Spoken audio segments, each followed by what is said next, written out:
utile. Même dans une relation amoureuse, ne sois pas amoureux de quelqu'un qui est seulement bon. Il doit être aussi utile. Être utile n'est pas seulement nécessairement donner l'argent. Non, quelqu'un peut ou ne pas avoir l'argent, mais il a les idées qui peuvent produire l'argent. Il a des bons conseils qui peuvent t'amener quelque part. Au-delà de la bonté, il est aussi utile. Même dans cette église, nous n'avons pas seulement des bonnes personnes. Nous avons aussi besoin de personnes utiles. Quelqu'un qui peut ajouter quelque chose à l'œuvre de Dieu. S'il n'a pas l'argent, il peut ajouter la prière. S'il n'a pas la prière, son service dans l'œuvre de Dieu, sa dévotion, sa manière de se donner aux choses de Dieu, ça peut ajouter quelque chose à la vision. C'est pourquoi quand quelqu'un, oh ça c'est fort, quand quelqu'un a un défaut mais il n'est pas utile, tout le monde le repousse. Personne n'est parfait sur la terre. Mais il y a des personnes que nous acceptons à côté de nous, pas à cause de leur bonté. Peut-être qu'il n'est pas bon, mais à cause de son utilité, nous sommes obligés de les supporter.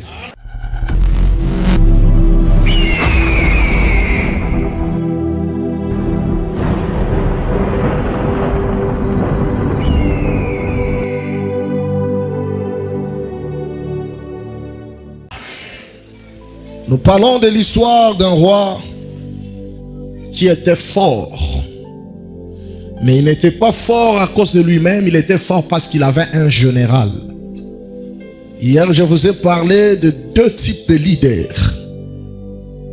Les leaders de premier rang et les leaders de second rang. Il y a d'autres personnes dans la vie pour réussir, pour aller loin, pour impacter. Ils doivent être sous quelqu'un. Il est leader, mais son leadership doit avoir un autre leadership au-dessus de lui.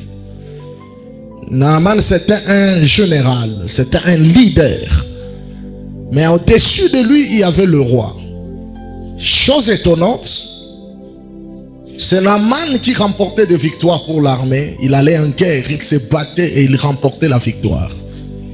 C'est là où je vous ai dit hier que quand Naaman recevait la victoire, cette victoire ne revenait pas à la gloire de Naaman, mais ça revenait à la gloire de son chef. Parce que Naaman était un leader de second rang, il y avait un autre leader de premier rang. Qu'on ne vous trompe pas, il y a d'autres qui veulent toujours être en première position, mais qui finissent toujours mal. Tout le monde n'est pas appelé à être au premier rang. Tout le monde n'est pas appelé d'être leader au premier rang. D'autres personnes, lorsqu'ils quittent sous un leadership, ils n'avancent pas et les exploits commencent à diminuer. Vous vous posez la question, est-ce que c'est la même personne qui était sous telle personne? Mais comment son histoire?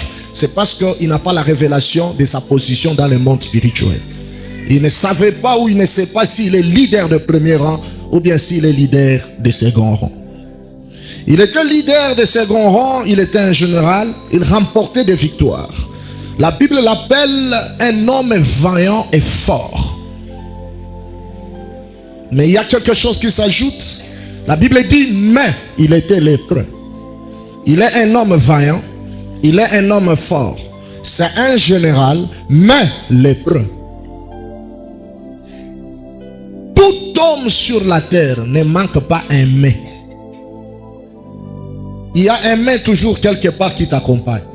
Tu es belle, mais quelque chose est là. Tu es beau, mais quelque chose est là. Tu es marié, mais. Tu es élevé, mais. Le mais là, c'est ce qui fait à ce que tu sois homme et que Dieu reste Dieu. Un homme qui manque le mais, il devient un Dieu. Il faut qu'il y ait seulement un mais quelque part, afin que tu continues à dépendre de celui qui n'a pas de main. Et celui qui n'a pas de main, c'est celui dont Pilate a présenté. Il a dit, je ne vois aucune faute dans cet homme. C'est la seule personne qui n'a pas de main. Lorsque Naaman quittait sa maison, tout le monde l'acclamait avec des galons de généraux. Tout le monde voyait que c'est un homme extraordinaire. Mais lorsqu'il entrait dans sa chambre et qu'il méditait, il regardait sa peau. Il était lépreux. Il avait une maladie incurable. D'ailleurs, la lèpre, c'est plus que même le sida parce que le sida est transmissible aux moyens sexuels. Amen. C'est pas ça? C'est différent de la lèpre. Tu peux manger avec quelqu'un qui a le sida et tu n'auras pas le sida. Tu peux vivre avec quelqu'un qui a le sida dans la même maison et toi, tu n'auras pas le sida. Mais tu ne peux pas vivre avec un lépreux dans une même maison. Parce que la lèpre était une maladie contagieuse. C'est pourquoi dans la loi de Moïse, tout celui qui avait la lèpre, on le mettait en quarantaine. On l'écartait du peuple. Il devait être loin pour ne pas infecter les autres qui n'étaient pas lépreux. Mais nous sommes étonnés de voir que cet homme, il a la lèpre. Il a une maladie qui peut infecter les autres. Mais brusquement, lui, il n'est pas mis en quarantaine. Comment il n'est pas mis en quarantaine? Normalement, il devait être en quarantaine. Lorsque le roi l'a regardé, il a compris, si ces messieurs, on le met en quarantaine, qui nous apportera encore de victoire en victoire? Qui remportera des guerres? Donc, ce qu'il faisait était plus que sa faiblesse. Le roi était obligé de le garder par rapport à ses capacités, mais pas par rapport à sa faiblesse. Il y a des capacités qui peuvent faire à ce qu'on ferme les yeux à tes défauts. Quelqu'un ne m'a pas compris. On regarde seulement les capacités de quelqu'un. On dit, ah, ses capacités sont plus spéciaux que ses défauts. Nous sommes obligés de les garder, pas à cause de ses défauts, mais à cause de ses capacités. C'est par là que je vous ai enseigné hier que dans la vie, il y a de bonnes personnes et des personnes utiles. The good people and the right people. Je vous ai expliqué, quelqu'un peut être bon, mais il n'est pas utile.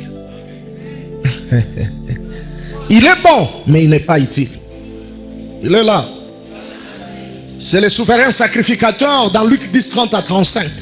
Il me dit, prophète, j'étais bon lorsque j'ai surpris cet homme qui était à Jérusalem être frappé par les voleurs et les brigands. La Bible dit, il fut émis de compassion, mais il passa. Donc, il est bon, mais il n'est pas utile. Celui qui a été frappé par les brigands n'avait pas besoin de la compassion. Il avait besoin de la guérison. Je ne sais pas si tu me captes très bien. Mais quand le bon samaritain est arrivé, le bon samaritain n'était pas seulement bon, il était aussi utile. Dans la vie, tu n'as pas seulement besoin de marcher avec quelqu'un qui est bon. Non, tu as besoin de marcher avec quelqu'un qui peut ajouter quelque chose dans ta vie. Il doit être utile pour toi. Dans tous les domaines de la vie, ne t'accroche jamais à quelqu'un qui n'est pas utile. Une chose que tu dois savoir, si quelqu'un n'ajoute pas dans ta vie quelque chose, sache qu'il est en train de retrancher quelque chose. Je savais que tu ne diras pas Amen. Tout homme que Dieu met à tes côtés, tu dois savoir s'il est une bonne personne ou il est une personne utile. Même dans une relation amoureuse, ne sois pas amoureux de quelqu'un qui est seulement bon, il doit être aussi utile. Être utile n'est pas seulement nécessairement donner l'argent. Non, quelqu'un peut ou ne pas avoir l'argent, mais il a les idées qui peuvent produire l'argent. Il a des bons conseils qui peuvent t'amener quelque part. Il a des idées d'investissement où le jour que Dieu vous bénira, avec la qualité de sa tête, vous ne resterez pas au même niveau. Il n'est pas seulement bon. Au-delà de la bonté, il est aussi utile. Amen. Même dans cette église, nous n'avons pas seulement des bonnes personnes.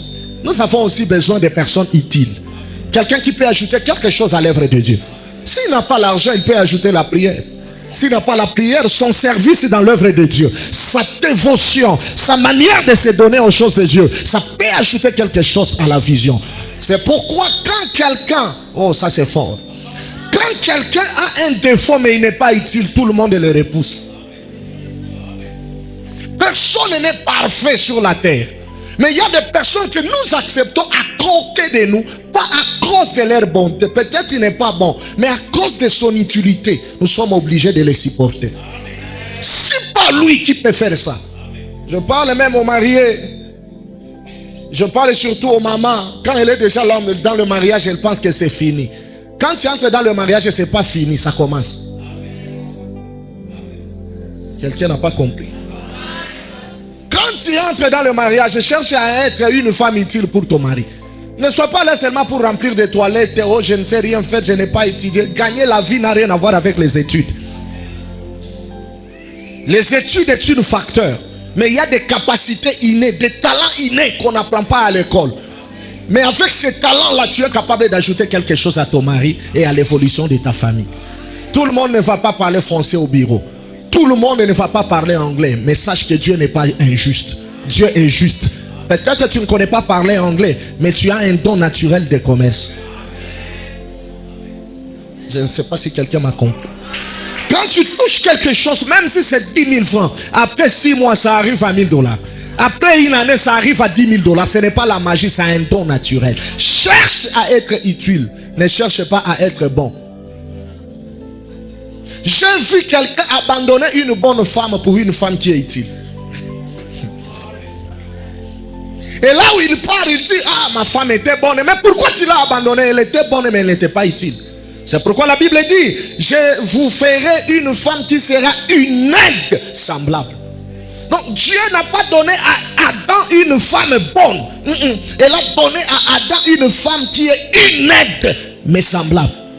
C'est-à-dire l'utilité doit apparaître dans tous les domaines de ta vie. Je lève ma main, je déclare.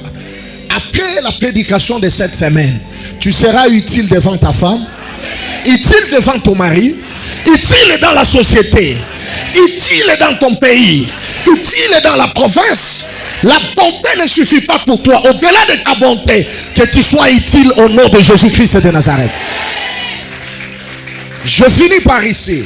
Naaman était utile. Il est lépreux, mais on l'accepte. Avec sa lèpre, on est obligé de vivre. Il est utile. Quelqu'un qui n'a pas la lèpre, mais qui va nous donner la victoire. C'est pourquoi vous verrez des petits esprits. Oh, chasse celui-là à tes côtés. Quelqu'un te dit que je le chasse pour toi. Oh, à cause des défauts. On ne chasse pas quelqu'un à cause des défauts. On chasse quelqu'un quand il devient inutile. Parce que tout le monde a un défaut. Même toi qui m'écoutes, tu as un défaut. Même ton père a un défaut. Même ton pasteur a un défaut. Tout le monde a un défaut. On ne repousse jamais quelqu'un à cause d'un défaut, mais à cause de son utilité. Amen. Est-ce que je peux enseigner?